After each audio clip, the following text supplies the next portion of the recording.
Hello, I'm back, and here in front of me I have a vintage catalog. I believe this is Montgomery Ward's, and the year here is 1948. It says spring and summer. Yep, Montgomery Ward's. There it is, right there, St. Paul, Minnesota.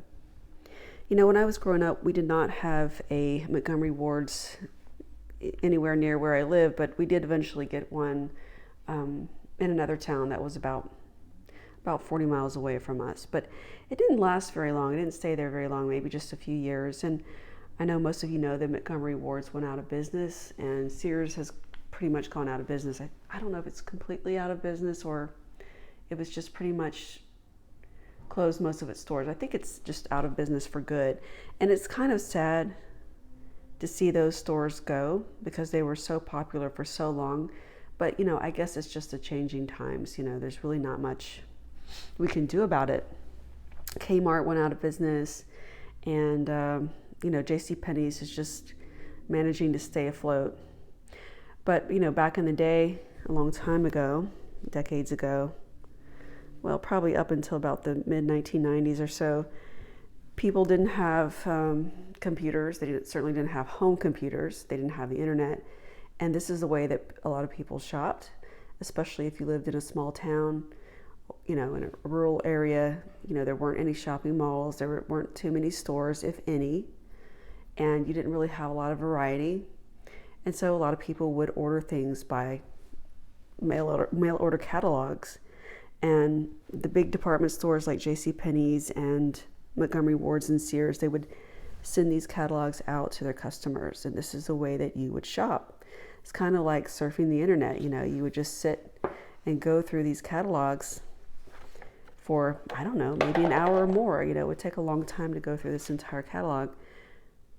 Okay, so for those of you who have been watching my videos, you know that I love vintage things, and I'm an Avon representative, so I sell Avon products, and a lot of my videos are about Avon products, but sometimes I like to do things that are a little bit different. You know, I recently discovered that on eBay that you can purchase these old catalogs, and sometimes they go for a lot of money. Well, I'm not going to spend a lot of money on a catalog, but if I happen to come across one that I think is, you know, interesting, and especially if it's an older catalog and it's in good, you know, okay condition, and the price is okay, then I'm probably going to purchase it. And I like to make videos of myself going through these catalogs, you know, for those of you who are interested. I know not everybody's going to be interested, but some of you are. Some of you appreciate this kind of thing, and I really enjoy doing this. So let's get started. Okay, this is a decade that I think a lot of people are nostalgic for, even people who were born long after the 1940s, which, you know, I was. And of course, I don't remember the 1940s. I wasn't around back then, but a lot of people have nostalgia for this decade. You know, this is in 1948, let's see, the World War II ended in 1945, so this is 3 years later.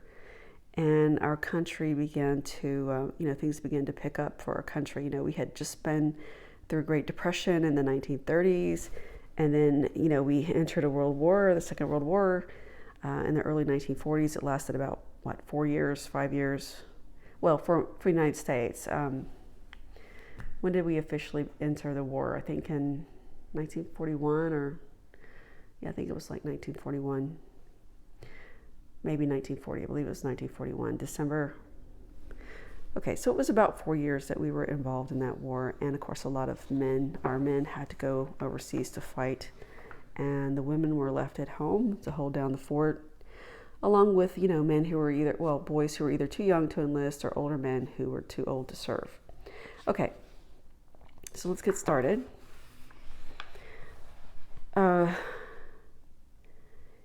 Right away, I can see that, I'm just going to make this comment, that I don't know if a lot of you are aware of this, but the fashion of the 1980s was, I think, really heavily influenced by the fashion of the 1940s, except it was updated in the 1980s. You know, I mean, they did have longer dresses and skirts in the 80s, but mini skirts were really popular in the 1980s. And I can see here how 1980s fashion was influenced by 1940s fashion. You know, you've got the sweetheart neckline here and the shoulder pads. you know, I collect vintage patterns. Well, I used to really be into it years ago. I don't so much anymore, but I still have several vintage patterns left over. And probably a lot of you don't sew and you don't collect vintage patterns, but I'm just going to say that in the 1940s, shoulder pads were a big thing for a while. And they were in the 1980s. I'm sure a lot of you already know that.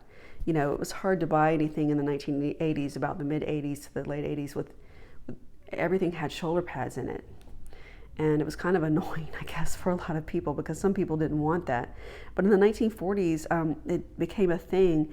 And during the war, people had to cut down on the fabric that was being used, as well as other things. You know, food was rationed, sugar was rationed. And so this is just like some kind of style element that they added to fashions, just to kind of add interest to the shoulder area, because they were using, you know, less fabric during the war years. And so those boxy styles, you know, boxy shoulders, broad shoulders, narrow hips, that was kind of the look in the 1940s. I know a lot of you probably know who Joan Crawford is, and she had that kind of figure. I mean, I think she was a very beautiful woman in her youth, and she was very petite, actually. She was only about 5 feet 2 inches tall, but she was very, very strong-willed lady. I'm sure a lot of you know that.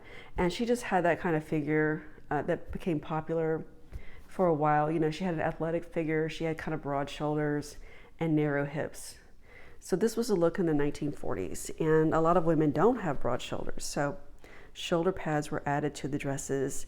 And power suits were a thing in the 1940s. And they came back in style in the 1980s. That same look with the you know, the broad shoulders and the shoulder pads for those of us who didn't have broad shoulders.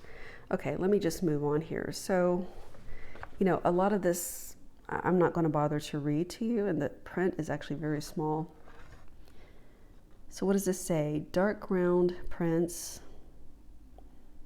I don't know, what is that? By Gailey and Lord, is that what that says? So this is the, well, I'm not going to bother to pronounce some of these words. Drape skirt dress. Okay. So peplums were a big thing in the 1940s, and they would make a comeback in the 1980s briefly. And then recently, in the 2000s, they've come back in style. You know, I don't really remember exactly when, probably after 2010. But I mean, you can still buy things with a peplum today. So I like that look. You know, I hope it doesn't go out of style. You know, I kind of like peplums. I mean, they were really big several years ago. And so they're not quite as popular as they were, but you can still find things with peplums. Okay. So, you know, some of these I don't really care for. You know, Montgomery Ward was not high fashion. It was just, you know, clothing for just your average Americans, you know, working class, middle class, not just working class and middle class, you know, everybody bought from Montgomery Wards. Okay, I mean, these are pretty. I really love the sweetheart neckline, and I like this dress with the pink and black. I like this one too. Sometimes I'm not wild about the prints back then, but that's just what they had.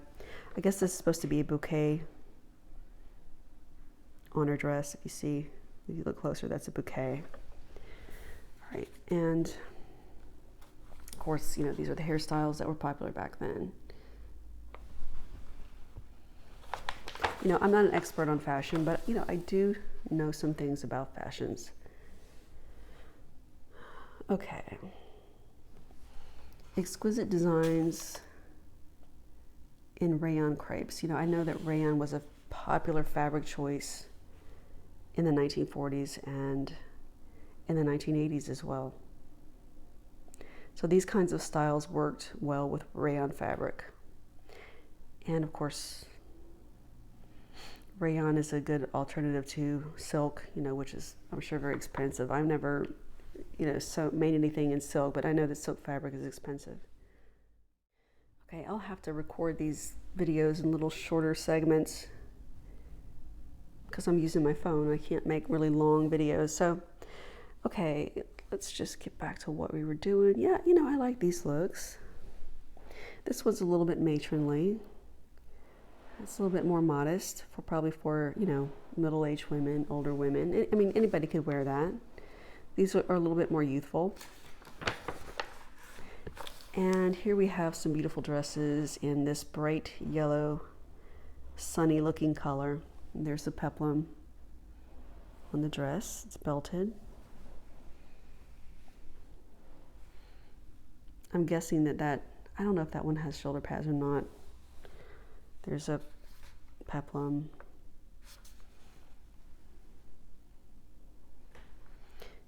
Things improved after the war, and women's wardrobes started to expand, and they started to use more fabric for their dresses, as you would see in the 1950s. I mean, things really went crazy in the 1950s. Lots and lots of fabric was used, with circle skirts and petticoats. Okay, but this is only 1948, so we're not there yet. Okay. And anything that looked military was popular in the 1940s, especially during the war years, because, a lot of people were intensely patriotic, of course, unlike today, but back then we were involved in World War II, and a lot of men were serving. Everybody had at least somebody in their family that was serving, somebody that was related to them, whether it was a grandson, a son, a nephew, cousin, brother, son-in-law, brother-in-law, whatever. Everybody was related to somebody who was serving. So it was a very big deal.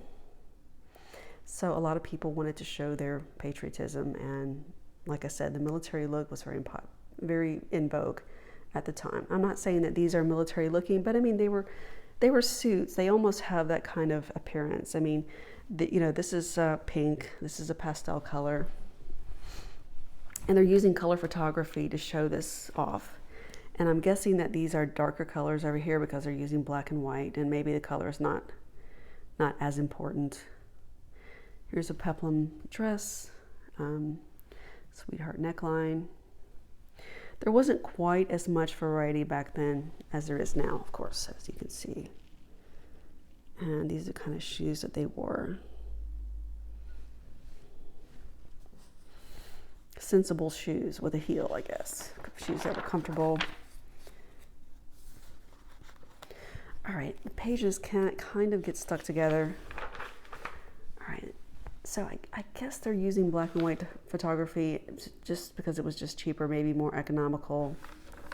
And maybe these dresses didn't have like prints that they wanted to show in color, and that's why they were just, I guess, saving money. I don't know. Okay, I'm just going to keep moving. Peplum dress. It's a beautiful suit. Peplum dress.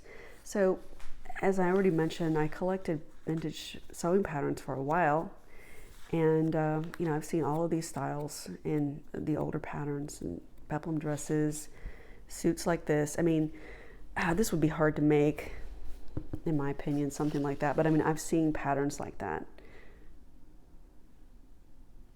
And back then, these sewing patterns were a little bit harder to follow than they are today because, well, if you were a novice, they didn't really go into a lot of details. They just assumed that you already knew how to sew.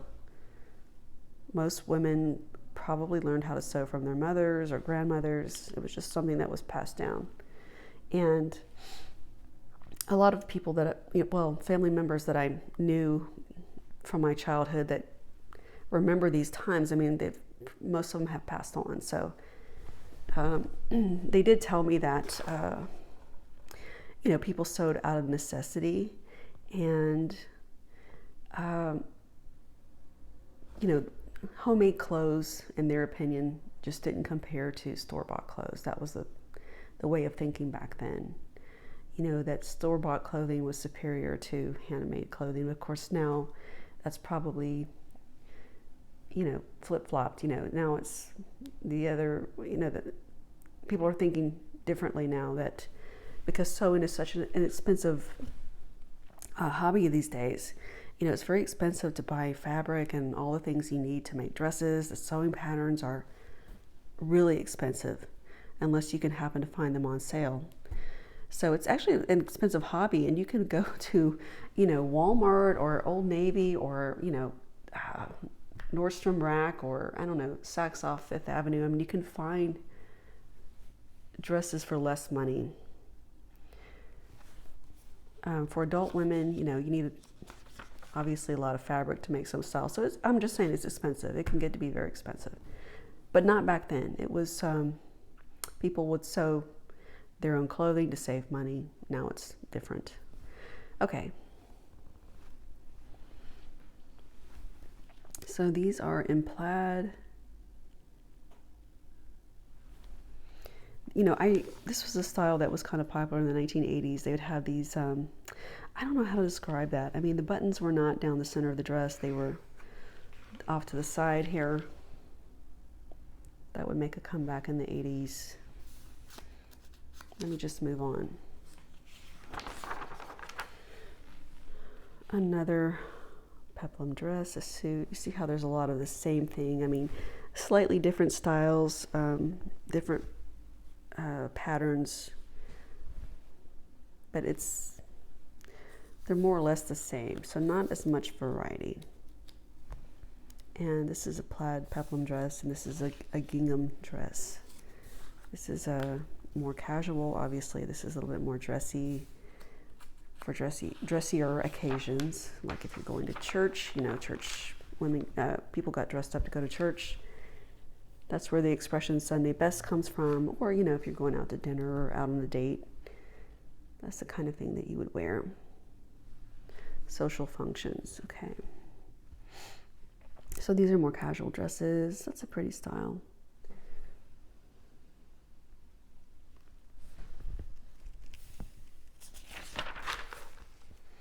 Okay, so we have a lot of the same. There's one with a tie. And that has a monogram. I think that's a monogram. I'm not going to try to read the print because it would just take too long. Unusually good styles. I mean, I might read a little bit of it. Striped shirtwaist classic. Pastel checks in sport time seersuckers. Multicolor stripe button front. Youthful checked frock. Frock is another term for dress. Oh, I love the pockets. And I like the way that they use a striped fabric, but they have the pockets going in the opposite direction. And I've seen this in sewing patterns too. And that has an inverted pleat in the front there. It's belted. And I like the details here.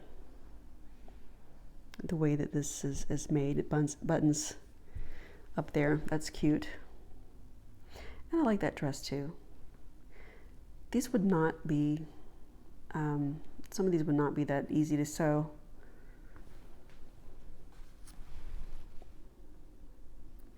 Yeah, that has pockets. It's gathered there at the shoulders. And it looks like maybe at the waist. It's also got those, what are those seams? Is it gored or, yeah, I'm guessing those are seams. Okay, there's a peplum dress.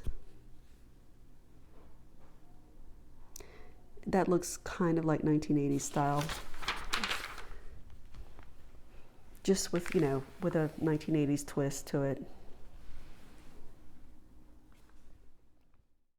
I said I was going to go through this quickly, but it's so much fun looking at these fashions. It's just hard to go through them quickly.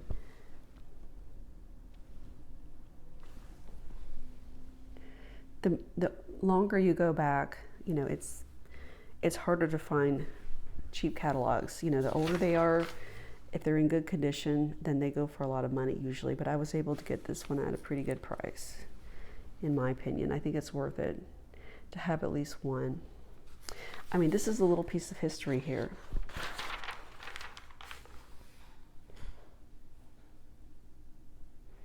Okay, what is this? Okay, these are, maternity casual styles for mother-to-be. I know that kind of looks like pajamas, but women did not wear pants much in public.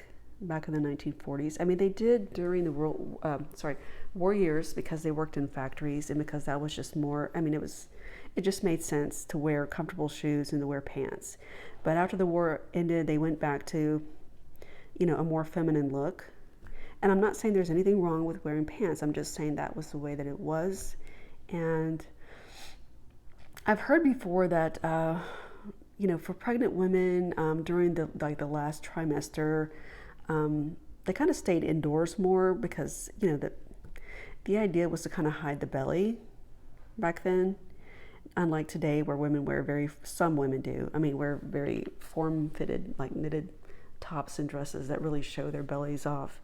Back then, they kind of wore these loose garments that would hide their bellies. And the more far along they got, they would kind of maybe not go out quite as much. I mean, that's what I've heard. I'm not saying that that's necessarily true, but I think it's true to a point. There's people were just more modest back then.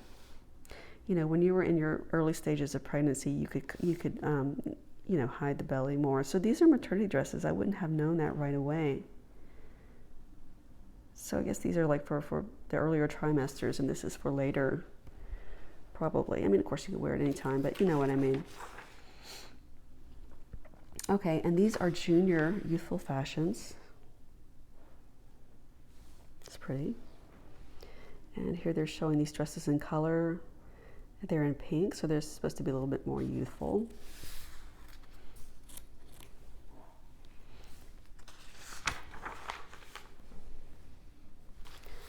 Exciting new date time dresses. That's what that says. So this is for going out. Young ladies going out on a date.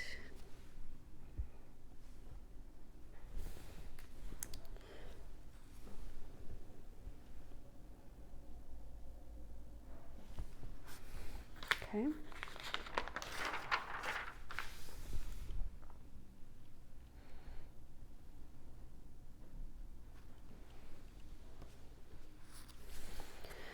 All right, let's keep moving on. All right, because it's a lot of the same stuff. Okay. Oh, I love the green. It's very pretty. I guess that's just a little bit more youthful. A little bit more fun for the young girls. And of course that is more dressy.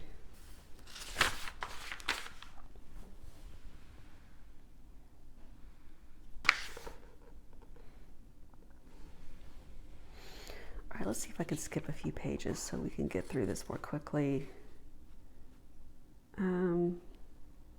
So these might be for kind of older women. If you were older women, older woman back then, you had even less variety than anyone else. There's only so many things that you could wear. And it says here, designed with youthfully slim lines. So that was a concern for some women, as they got older, their weight gain after having children, getting older. Of course, they wanted to look slimmer. And, they didn't wear the shorter styles, of course. And so they would try to add interest by, doing fun things with the neckline, collars, peplums, to give them some variety and some more interesting looks. Okay. That's pretty. It has a scalloped detail there in the front. The closure.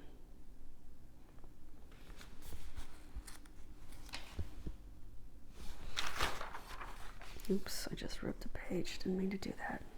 It happens. Okay, polka dots. All right, let's just move on.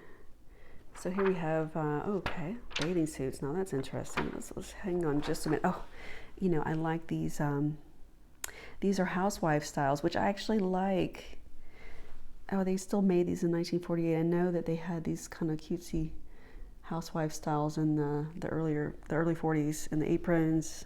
You can find, reprints of like simplicity patterns where you can buy these styles today. If you go to like a place like Joann's, they have reprints of these older styles. Like, if, for example, if you want to make an apron from the 1930s or 40s, you can probably find some patterns in Joann's made by Simplicity or Butterick. I guess they still make Butterick patterns. I think so. I haven't been sewing for a while. Okay, that's cute. I love the pocket. And some of these styles would repeat themselves not only in the 80s, now not these so much, but in the 1970s, like early 70s, like pockets like that. Cutesy gingham dresses.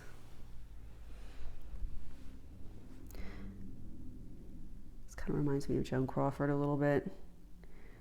That, what do you call that? Anyway, this kind of style repeated itself in the 70s a little bit, in the early 70s. These kind of tops, smocked tops. I guess that, yeah, it's a smock. You would see this not only for women, but also for little girls, and it kind of looks like it could be maternity as well. Okay, sundresses. This is kind of a new thing. It's kind of daring for this time. This is for younger women, teenagers. Probably before, the 20th century, women didn't really bare their shoulders too much, at least not here in America. Bolero jackets to cover up. Those were also popular. I mean, you could still buy these today. Like, they're called boleros or shrugs. Housewife dresses. They kind of look almost like robes, somebody once said, but I like them. They're belted, cute. Okay, and here we go with robes. House robes. And aren't these glamorous? I think so. Look how long it is. I mean, it's just so formal, but beautiful for just hanging out in the house, just chilling, being comfortable. They didn't have televisions back then. Oh my Lord, can you imagine a time when people didn't have TVs? What did they do with themselves? I guess they read books. They just stayed. I mean, can you imagine the amount of time that it took to make some of these? I mean, it's not that simple. So this one, it's got the stripes going in a different direction. It's belted. It's got the collar. It's got the pockets. So that would take some time to make. These would be in panels. The fabric with the stripes going in a different direction. You'd have to make the belt. You'd have to do the collar, the pockets. I think some of these are beautiful. I mean, they're very glamorous. We don't think of Montgomery wards as being glamorous, but for back then, I think that these, by our standards today, I think these are glamorous. So this one has a peplum and a belted waist.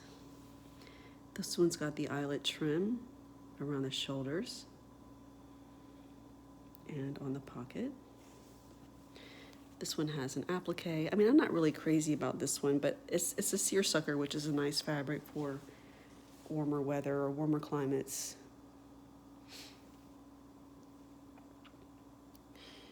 And I don't know what kind of fabric that is.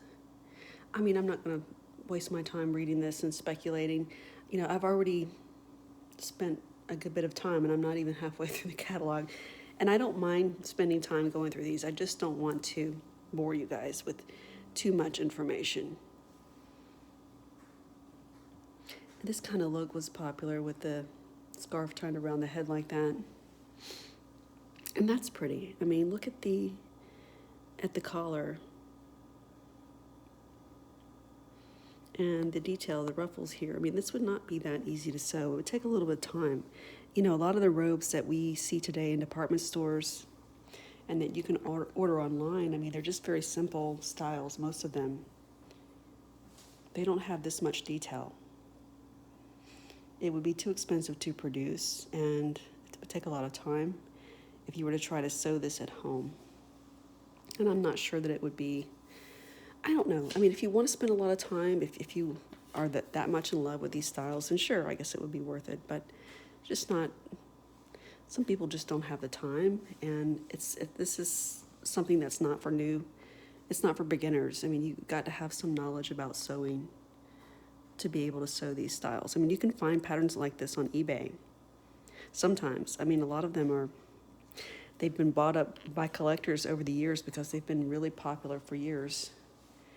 And if people do try to resell them, they want a lot of money for them usually.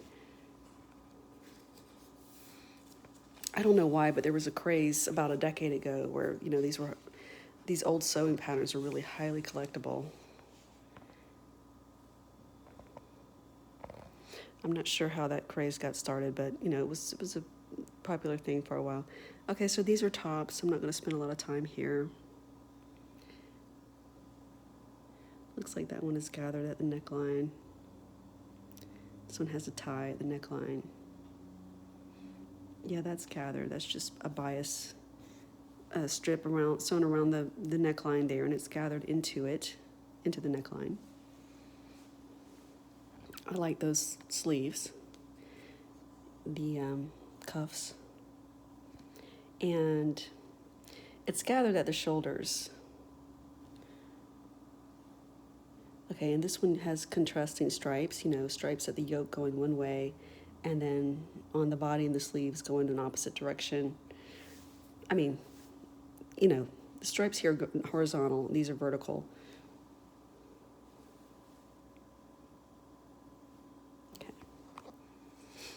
All right, let's move on, and we're going to try to skip past the women's section. I just keep seeing stuff that just interests me, like this top here. I think that's pretty. I guess that is eyelet. Yeah. Eyelet embroidered. White cotton. Feminine blouse. Yeah, very pretty. $3.98. That's how much that sold for back then.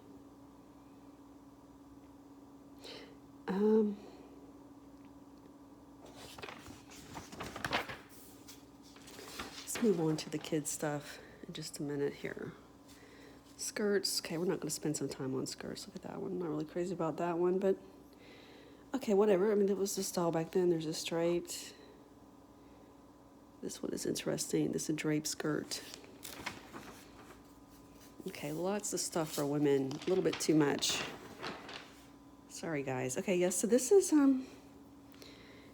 figure proportionate gabardines. Carol Brent classics for the short, medium, and tall figure. So I know a lot of you look at this and you don't think military look, but I'm just telling you that it was kind of a thing, having these kind of blazers with the wider shoulders, the more narrow hips. And if you didn't naturally have that, which a lot of women don't, like men usually have broad shoulders, narrow hips, then you could create that illusion with shoulder pads. And of course, the skirts were longer. In the 1980s, you would see women wearing blazers, dress suits, two-piece suits, but the skirts were usually short, like mini skirts for young women. That was popular in the 1980s. So you would see something similar, but like I said, with a 1980s twist. Okay. Whoops. Okay, let's just skip past the ladies' stuff. Okay, here's the coats. It kind of looks like a trapeze coat almost. I mean, I'm not being mean. I mean, it's just kind of, flowy. What do you want to say? Wide. There's different styles, trench coats, for different seasons, raincoats, winter coats, lightweight spring coats. What do they call them? Dusters. This is pretty. I have a butterick sewing pattern that is, well, it's not exactly the same. It's more of an evening coat, but I've never attempted to make anything from it yet. This just kind of reminds me of it. It's not exactly the same. This one has, what is that? Embroidery. Yeah, embroidery.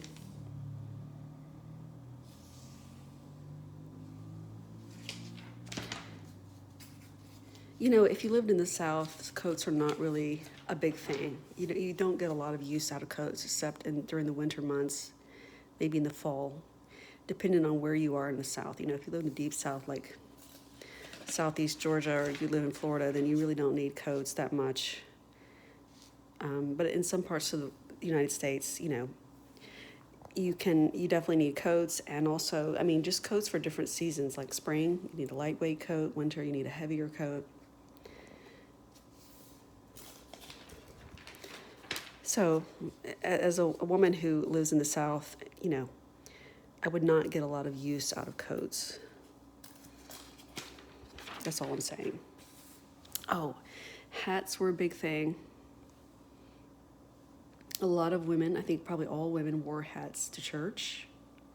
And if you look at other cultures, like for example, I'm not that really well versed like in Latin culture, for example, but the Spanish women and Hispanic women, they wore the lacy scarves. What do they call them? Mantillas. They would cover their heads in church, and I guess in Italy too. Catholics. In certain cultures they wear the scarves, but I think that, like in North America, instead of wearing the scarves, women wore hats to church. That's what I'm trying to say. And some women still do. There's just I don't know where they get the idea from exactly. And I don't want to debate anybody on it. I'm just saying it was just something that women did. It was just being modest, and they would keep their heads covered. And of course they wore hats on other occasions too, like for evening wear, like something like this. This has a veil. Isn't that a beautiful look? I always wondered, how did this come in style? When I was a little girl, I was kind of fascinated by this look. Very, very pretty. Kind of like something you would see in a movie. And this one has netting. So these are really pretty styles, actually. $3.98, $5. Okay, there's plenty more hats here. All kinds of styles.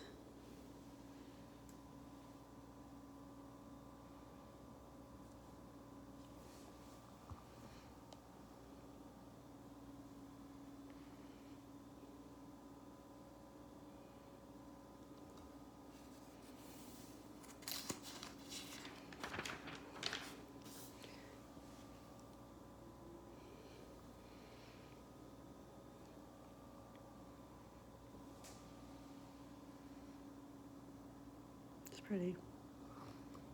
I like it. I wouldn't wear some of these styles today, obviously, not unless I was wearing a retro looking dress and going for that kind of look. But obviously, that's the only reason that I would wear it. If I were going out and I was wearing something that looked like it was from the 1940s, I might use a similar hat, a hat from that era as well. These are probably hard to find these days. I have seen patterns for hat making, but I don't know anything about making hats. I haven't seen too many. I've just seen maybe a few in my life. Okay, lots more styles. So hats were a thing, and I guess they were just considered to be essential, like for certain occasions, like I mentioned, church and going out, traveling. If you ever watch old movies, you'll see women wearing hats, like on the train. Okay, going out to dinner, going out on a date, social functions, social events, that kind of thing. And some of these hats look like they're for older women, like here, for example. Obviously older women have, different needs than younger women. Some styles that are appropriate for younger women may not be appropriate for older women. That's all a matter of opinion. And I know today we feel like anything goes, but back then people, conformity was very important to most people. They didn't want to go against the flow. You wanted to go with the flow. You wanted to fit in. That is the way that most people felt. Of course, times would change later on. People began to value being an individual and doing just kind of doing whatever pleased them or what they thought was right over what, you know, other people's opinions were or are. Okay, teenage shop. So this is casual styles for young girls. Just please know that girls did not wear this kind of thing to school back then, not even pants. As far as I know. I know they didn't wear jeans. In fact, what does it say here?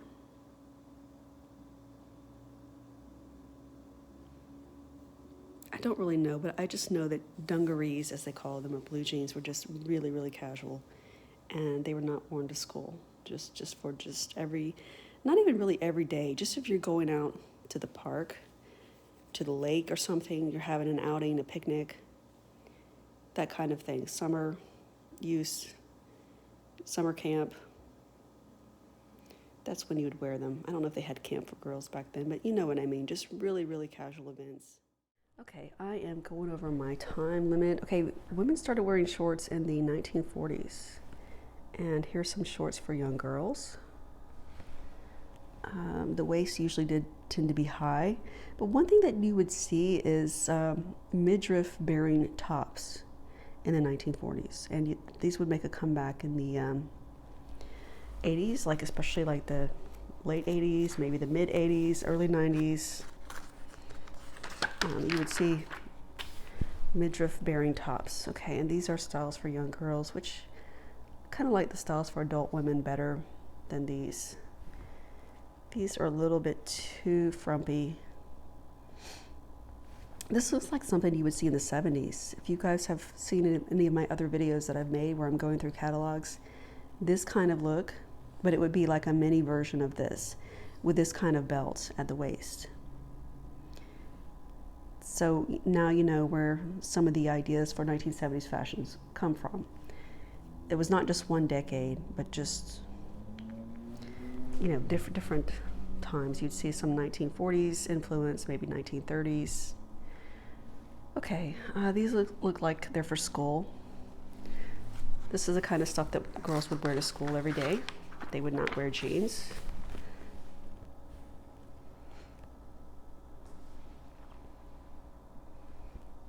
You definitely wouldn't wear jeans to church or to a Christmas party. No.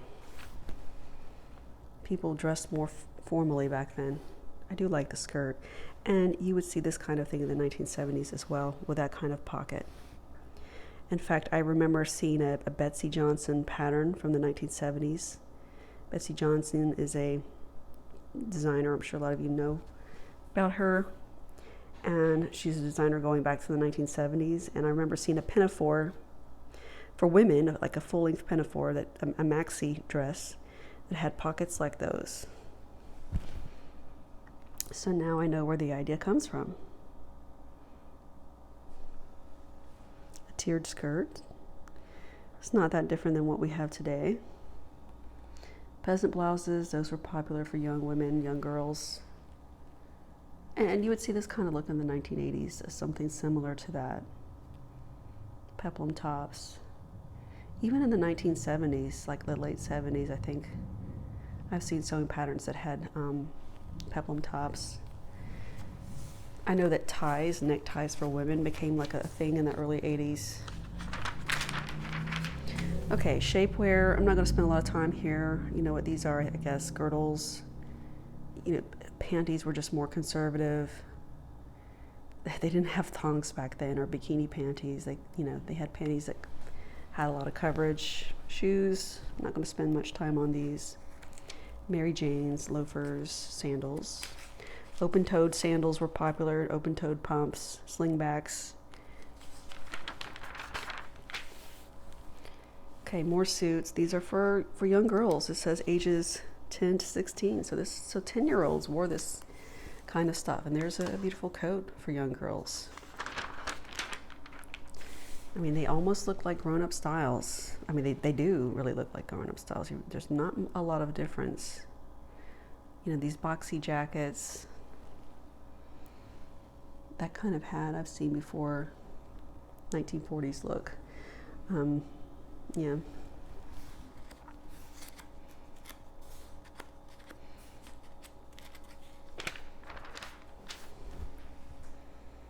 Okay, here we have scarves around the head and more hats. So these are teenage accessories. Okay, I gotcha. Teenage accessories. Purses that they would carry. Look at the round one. Isn't that neat? Socks. Colorful socks. Gloves were essential too. I don't know why, but you know, you guys remember Jackie Kennedy, Jackie Onassis. Every time I see this style, you know, with the little, I mean, there was a Jackie look, but that was in the 1960s where they wore the pillbox hats and the gloves and the suits. Okay. Oh, what is this? Okay, stockings. Of course, those were essential. You didn't go anywhere without stockings on your legs if you were wearing a dress. For most women. I mean, if you were, you know, a young woman or a girl, you could wear sandals without stockings, of course. But church, workwear, you'd wear stockings. If you're going to like a social event, function, party, whatever, you wear stockings if you're traveling.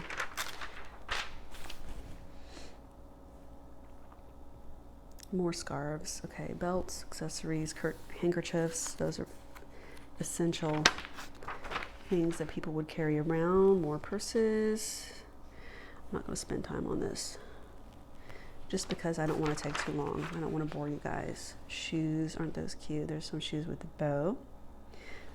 Of course, you know, these styles would come back 1980s and beyond. Some of them, I mean, the bow definitely. I mean, you can find similar styles today. Those Mary Janes are a little bit frumpy for me. You know, I'm not exactly young, but that's too frumpy for me. Sandals, slingbacks.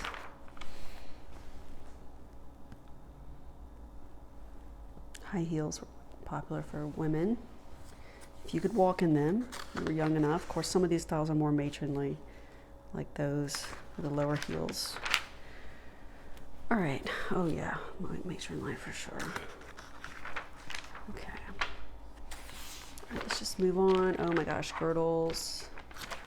Those probably were not popular. I mean, comfortable to wear. Lots of slips. Slips were essential. You didn't go anywhere without a slip because you know why? Because a lot of fabrics are see-through. Some women don't realize that even today, and you know, when they're wearing a skirt or a dress or even a blouse, that you can see right through it in certain lights. Like if you walk out in the daylight, that happened to me when I was young.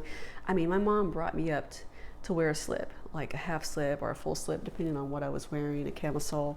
And then when I was in my early 20s, I thought, well, you know, they're really not necessary. That's just an old-fashioned idea. But then I realized they are necessary. If your dress or your skirt is not lined, you're probably better off wearing a slip. I mean, that's just my opinion. You do what you want.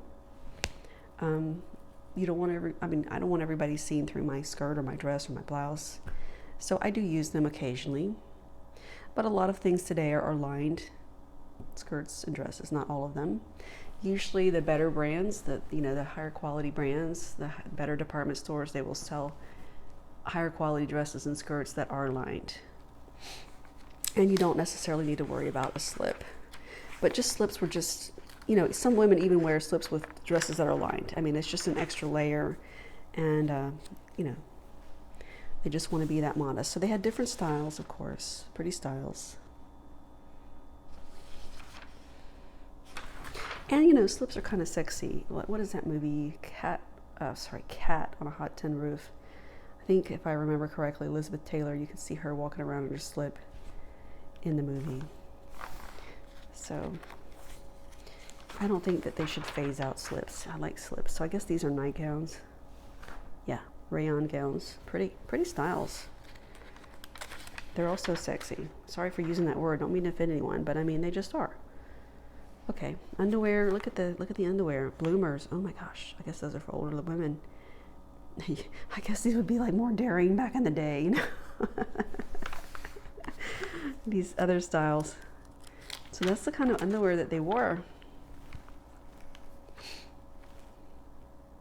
Tap pants. Is that what they call them? I know at Victoria's Secret they were, I don't know, years ago. You know, I used to really be into Victoria's Secret as a young woman, so I remember seeing some pajama styles, and they called these bottoms like these tap pants, I think. I don't know why. You know, if anybody knows what some of these things are, if I don't get something right, you know, you're certainly welcome to educate us in the comments section. Just please be nice and respectful to everybody. Okay, bras. I'm not going to spend much time on this. You know, one style that I think is really ugly is the bullet bra from the 1950s. It just looks so funny. I'm not sure what they were going for with that look, but you know, I don't like that look. I'm sorry to offend it. You know, I know that I will probably say something that somebody will disagree with at some point in my videos, and if you disagree, that's fine. I'm just expressing my opinion. I just think that they look unnatural and they look funny, bizarre in a way, and that's one. That's something from the 1950s that I don't like. Okay, so this looks like shapewear down here. Okay, girdles. I'm sorry, garters, not girdles. Sorry, garters. So as I mentioned, pantyhose were a popular thing. You would need these to hold up your stockings if you had the thigh-high stockings. This is for control, to hold things in. I imagine that these were probably not that comfortable to wear. I mean, I don't know. I mean, women did it. And even today, you can buy Spanx or whatever, which is a similar concept. And those aren't, I don't think they're any more comfortable. I mean, I never tried a girdle, so I don't know. But, you know, if you have a special event and you want to look extra nice and you're concerned about the way you look in a certain outfit, you know, of course, Spanx can be a great thing, but I don't think it's comfortable for everyday use. Just special occasions. Okay, but to each his or her own. So yeah, these are shapewear things, okay, for looking slimmer, holding in, you know, bulges that you don't want other people to see. Oh, look, these are for younger girls, and these are like casual clothes. Isn't that cute? It's got the pockets. It's got like a little O-ring here at the bodice, you know, the top here. Shorts, short-alls, rolled up pants, shorts, casual wear. I like the cuffs on those shorts. You know, it matches the top. And yeah, I've seen these styles before with the older sewing patterns. These are styles for little girls, which, you know, I mean, they're cute, but I like the dresses for adult women better from this area, from this era, sorry, better than the stuff for little girls in overall. I'm not really crazy about these. And you would see these kind of odd shaped pockets, like, I don't know, triangular shaped.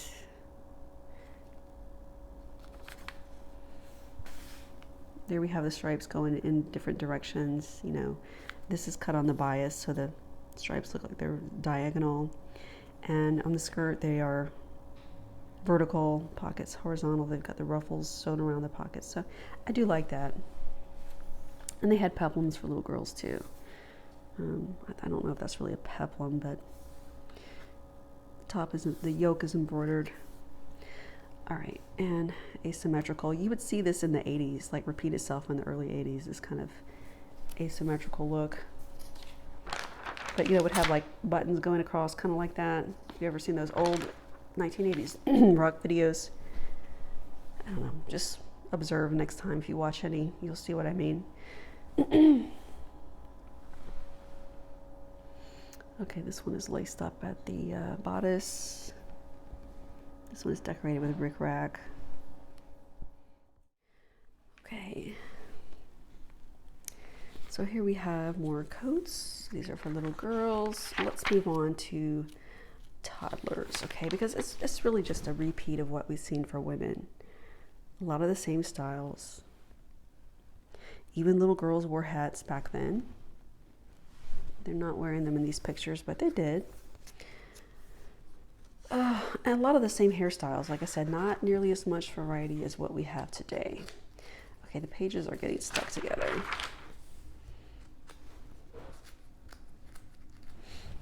Okay, raincoats. Okay, let's move to the toddler section. I'm sorry, it's hard to get these unstuck. Okay, hats for girls. Here we go. Aren't those beautiful? Sweet. Sweet and innocent. Oh, very cute.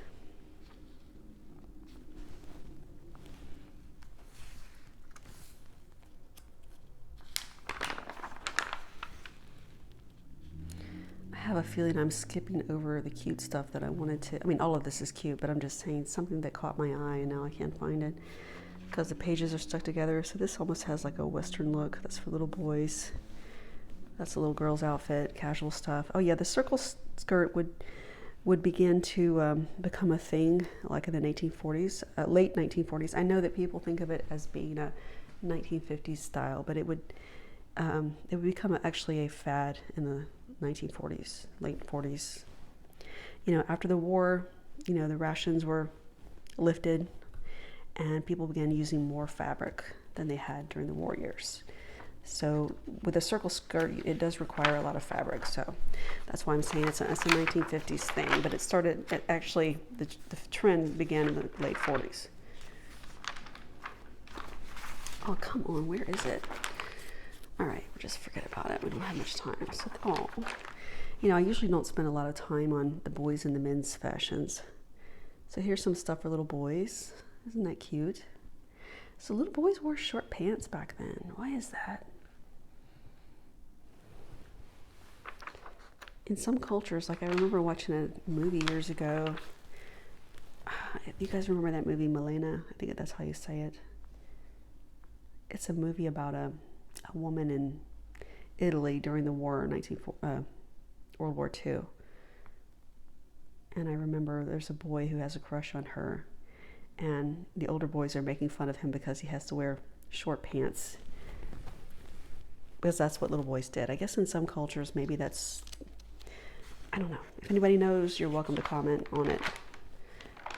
It was like a thing for little boys to wear short pants. And then as they grew up, they wore longer pants. I'm sure during the cold months, you know, cold weather, they'd wear long pants. Okay. Coat styles for little girls, toddlers. All right, let's move on. Pajamas and nightgowns. This shows you how to measure your child to pick out the right size clothing. And they have stuff for babies. Oh.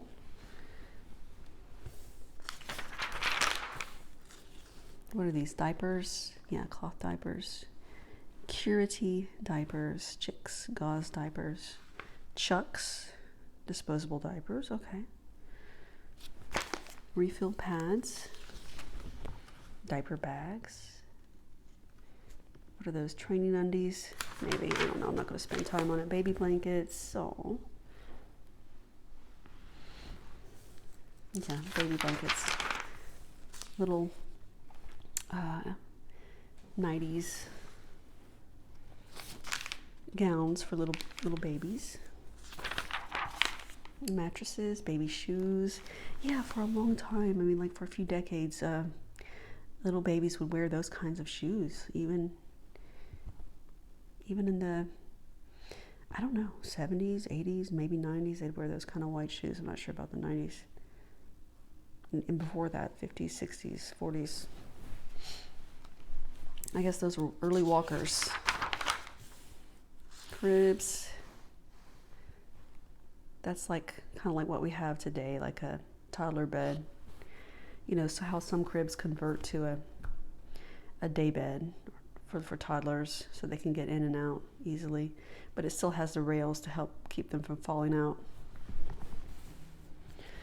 Okay, baby furniture, carriages, that's what they looked like back in the day, strollers, prams, whatever you want to call it.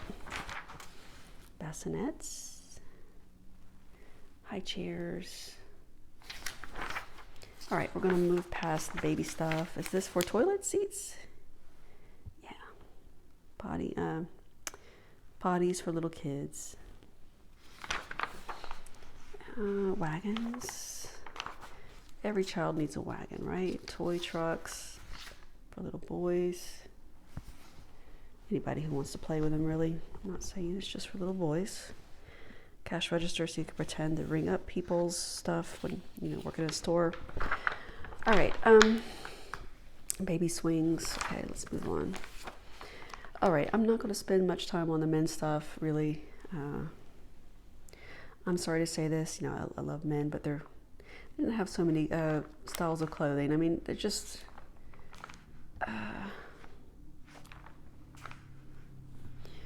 some of it's a little bit boring. I'm sorry to say that. I don't want to offend anyone. So this would be kind of snazzy for 1940s. Look at the shoes. Jacket. So this would be like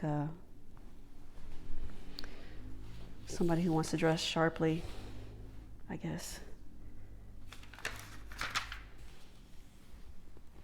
Men's boxers, t-shirts. T-shirts were essential for men too. Just like undergarments were essential for women. Men wore t-shirts back in the day, and they'd either wear the kind with the sleeves or the sleeveless kind. These are styles for young boys. It's got something on the pocket. Socks, suits.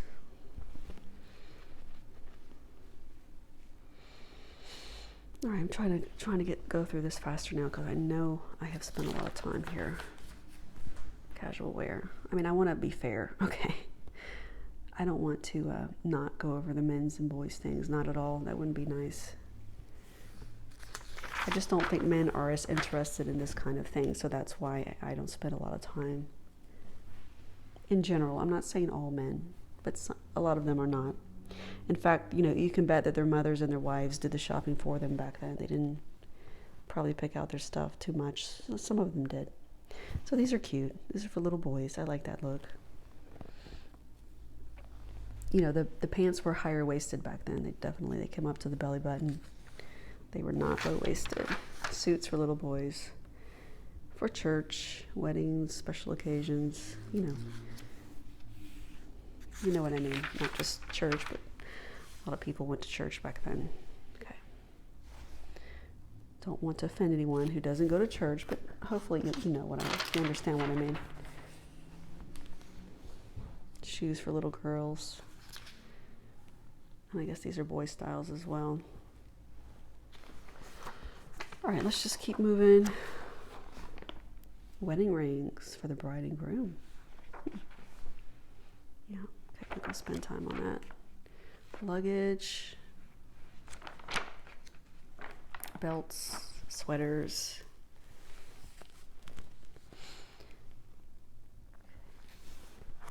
I guess that's supposed to be a collegiate look.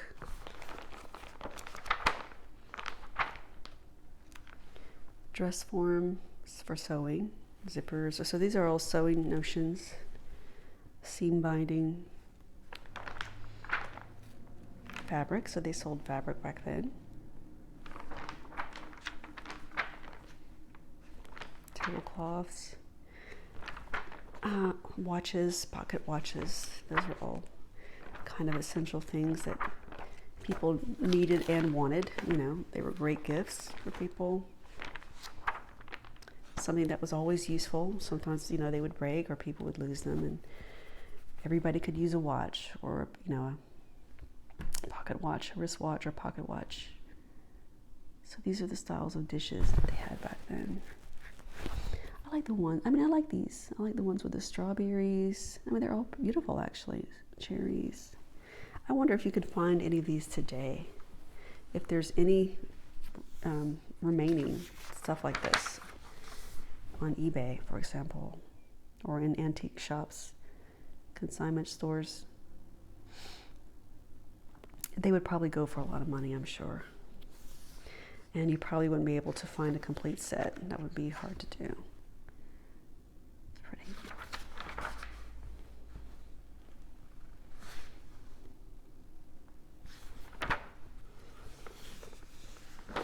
Okay, I'm going to try to get through the rest of this fast, okay? So they did sell furniture.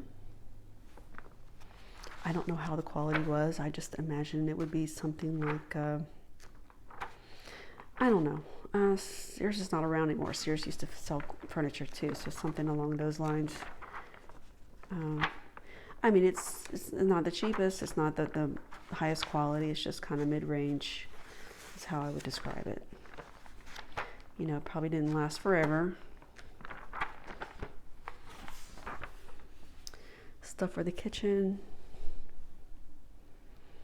I know this looks very vintage, and you know, I kind of like modern styles. I mean, I'm sorry, classic styles.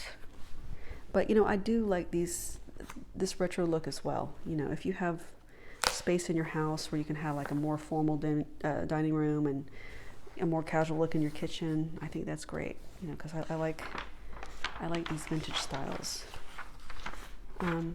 Bedroom, furniture, the vanities, dressers, beds, different kinds of beds.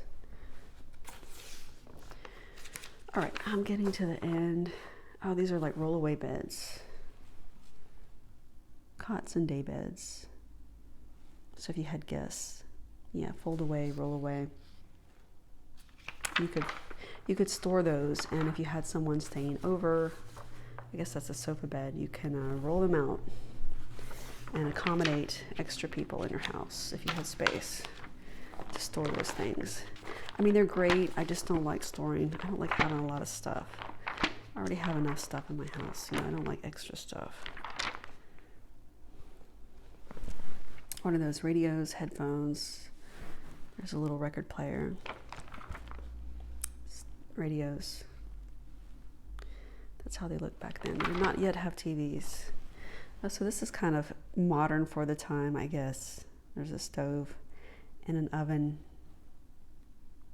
Combination. What is this? Supreme electric range. Only 10% down. So what does it have? Like 2 ovens? And it's got one side that has the burners. I'm not sure. Okay, I'm not going to bother to read that. So we've come a long way. There's a refrigerator. It's a sewing machine. That looks like a table. Well, it is a table. You would. I imagine that this. I've seen one like this long ago. A family member had one kind of similar. You could fold it up so that it looked like a little table, and then when you wanted to sew, you would just unfold it. I think. I don't know if that's how that one works. Okay, more casual stuff for the kitchen. These are canisters, stuff for storage, knives. And they sold tools and things for the house, plumbing stuff, paints, home improvement stuff, bicycles. Oh, they even had books. Wow. Woman of Property, Silver Nutmeg, Unconquered. I wonder if you could find these same titles today on Amazon or eBay. No idea. And you could learn Spanish self-taught. There's dictionaries, typing in 24 hours. You know, typing was something that was just really a great skill to have because, well, for example, if you were a woman, you could get a job as a typist. There you go. It was something that was needed because they didn't have computers. They needed to have good, quick typers. People who could typists. Sorry. More books. This is stuff for outdoors, I guess. Ladders. Okay, I've actually made a really long video. I hope this one I can upload this one. All right, you guys get the picture. They had garden departments, so they had everything. This was your one stop for almost everything. Oh, even gardening stuff, flowers. Wow. So this is so this was the kind of the Amazon of its time, just like Sears was. You could buy just about everything. This was your one-stop shop. place to shop, basically. You could buy take care of all of your needs, basically. They just didn't sell groceries, of course, food, but everything else. All right? Because these are for sports. Correct sports shoes for better footwork. Oh, yeah, I wanted to point this out. I didn't know that they had guns in this catalog. So back then, I don't know when they stopped, but I know that Sears carried, rifles for people who were into hunting. A lot of men did hunt back in those days. Anybody could buy these if you had enough money, and they didn't have background checks like they do today. I don't know if there were any age requirements, like you had to show some proof of age if you ordered. I don't know. I don't want to get into this and to read about it too much. I've already spent a lot of time here, but yeah, rifles, no background checks. But you know what's something worth mentioning is that they didn't have school shootings like we do today. So just wanted to point that out. Yeah, up-to-date hunting and gun books. I mean, these are not machine guns. These are for hunting, definitely. So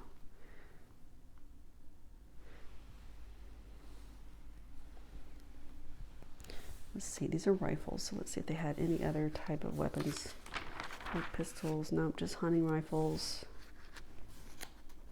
Low price, general purpose shotgun. Skeet and trap guns, large caliber rifles.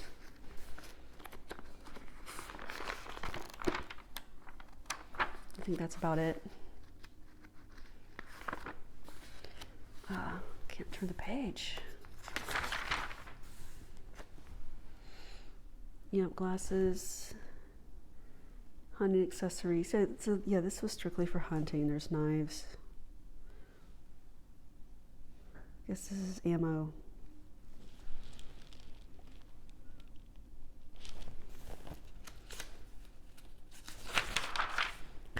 Okay, and outdoorsy stuff, boots, canvas covers. Okay guys, I hope you have enjoyed this walk down memory lane. And if you've made it to the end of this video, I do appreciate you taking the time to watch it. Okay guys, before I go, I just want to show you a few examples of what I mean. This is a 1980s sewing pattern. You can see the peplum on these dresses, the same thing here, and the shoulder pads, peplums. That was the look that they were going for. Of course, it was updated in the 1980s to look more modern and, more sexy, I guess you could say. But this look was very popular in the 1980s. And so were power suits. Okay, here we have a peasant dress for little girls. It's belted at the waist. I'm talking about the one in the middle. And I saw something similar in the Montgomery Ward catalog. Here's another example. Belted dresses for girls, peasant dresses, gingham, a popular fabric in the early to mid 1970s and also in the 1960s. Here we have more pinafores. This one has the eyelet trim, the ruffle trim around the pockets, kind of similar to what we saw in Montgomery Ward's catalog. And this is an adult version of a pinafore in both a short and maxi versions. And you can see how this was updated in the 1970s to look more modern. This is a Betsy Johnson design. Okay, that's all I have for today. I hope you have enjoyed my video, and I hope you found it both interesting and informative. Thank you for watching, and please do subscribe to my channel if you like my content. I do plan to make similar content in the future.